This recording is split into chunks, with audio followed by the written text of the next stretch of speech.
Ege, ege, ege. Shocker,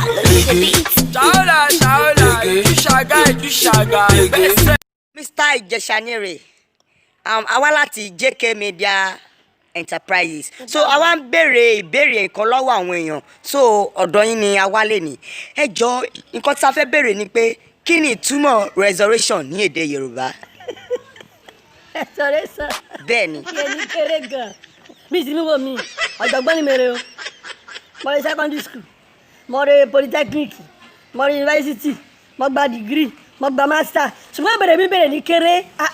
So ẹ̀mí pé ìbéèrè yẹn ó kéré sí standard yín. Ìlú ayé mi kódà ìlú ayé mi pátápátá. Bọ́ ẹ jọ̀ọ́ ẹ dá wa lóhùn. Ṣèmi àdáhùn ọmọ mi lásán yẹn ní kéré. Ok. KS Ìjẹ̀ṣà. Bọ́ọ̀bẹ. Ok. Ìjọba ọmọ mi láti ayé lò. Ok, KS Ìjẹ̀ṣà. No, kò sí wàhálà, we are from JK Media. Àwa láti wá béèrè pé kí ni ìtumọ̀ resurrection ní èdè Yorùbá? Restoration. Resurrection. Restoration. Bẹ́ẹ̀ ni. Restoration. No, resurrection. Download kíákíá. Restoration.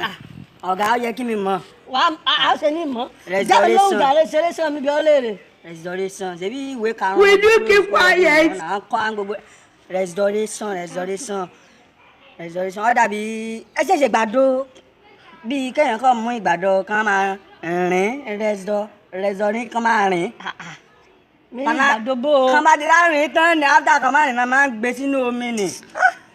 Sàn omi sàn. Kò ṣe ọkàn mi bí ọ lè kọ́ mi sàn. Okay, Ijeshaniere, ẹ má bínú. Ó dà pé wọn mọ̀ ni, please. Ẹ̀yin ẹ kàn sọ fún wa, Jàre mẹ́mọ̀ mi bílẹ̀ mẹ́mọ̀ mi sọ.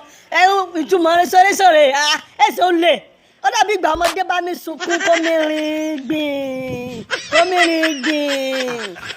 Ọ̀gá mi. Ọ̀gá mi. Pues sáré lo tú.